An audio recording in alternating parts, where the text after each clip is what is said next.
So next is refining of petroleum.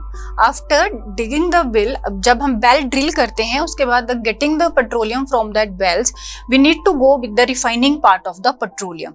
So these are the refinery plant which are somewhere in the India. तो आपको picture दिखाया जा रहा है, इसका उनका रिफाइनरी प्लांट लगा रहता है पेट्रोलियम का रिफाइनिंग करने के लिए। And what is this refining process?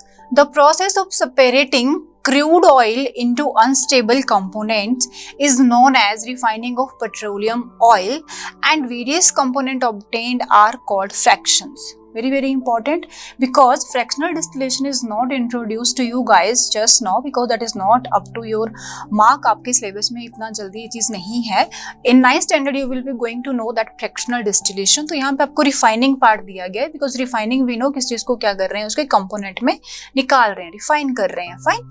So when that particular process is happen, when we have done the process of refining, we are separating out the components of the petroleum, and the components जो निकल के आ रहे हैं which are obtained are called as fractions, because they are obtaining at very small fractions of the difference in their boiling point. Fine.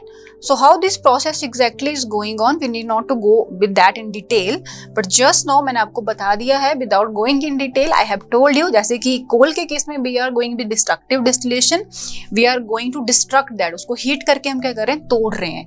Here we are going to refine liquid, petroleum is liquid ना, so we are doing fractional distillation. It is written over there. The process of refining of petroleum is called fractional distillation. So what exactly this fractional distillation is?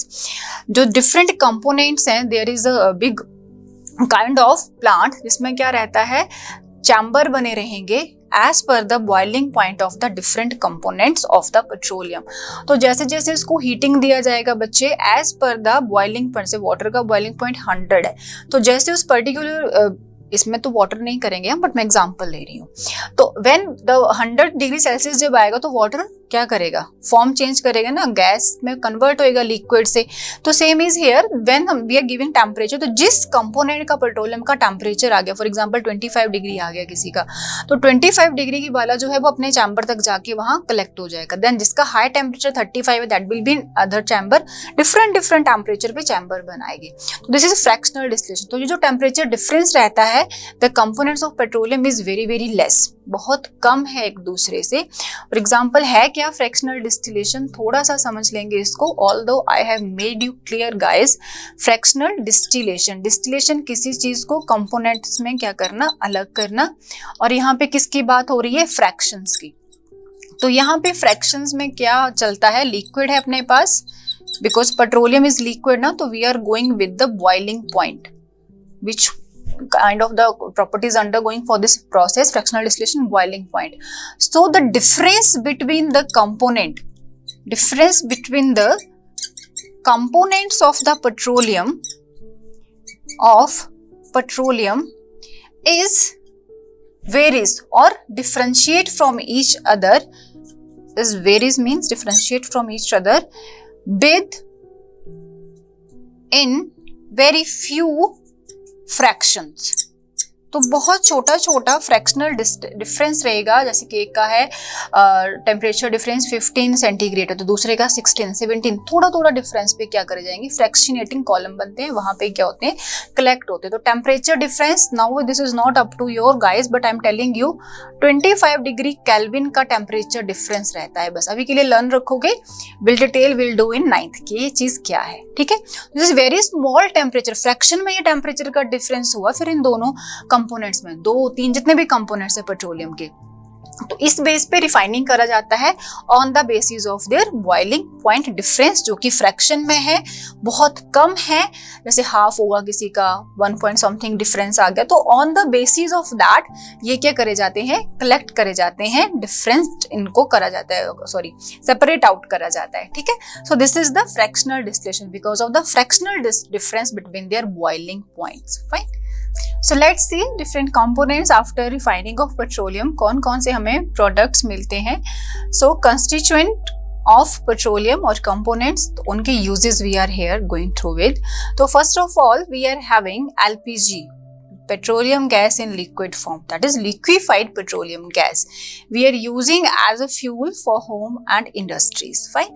Another important component which we are getting from petroleum is petrol. ठीक है, इसको तो हम भूल ही नहीं सकते because this is very important for us. Motor fuel and aviation fuel.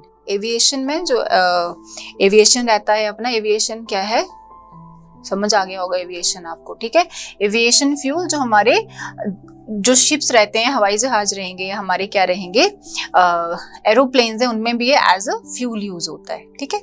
Next is kerosene. Kerosene is very domestic fuel which we are using as a fuel and stoves and jet aircrafts mein this is also used. Another one is fourth one, diesel. Diesel is what? Fuel for heavy vehicle and for example trucks हो गए, buses हो गई, electric generators also. Heavy vehicle कौन से होते हैं? जो बड़े वाले heavy vehicle है अपने trucks like. Fine.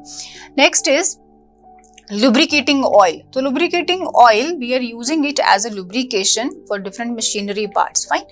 Another one is along with the sixth पे हमारे पास आ रहा है जो हमारे पास constituent of petroleum है, that is paraffin bags. So this is ointment, candles and vaseline, उसमें use किया जाता है. This is paraffin bags.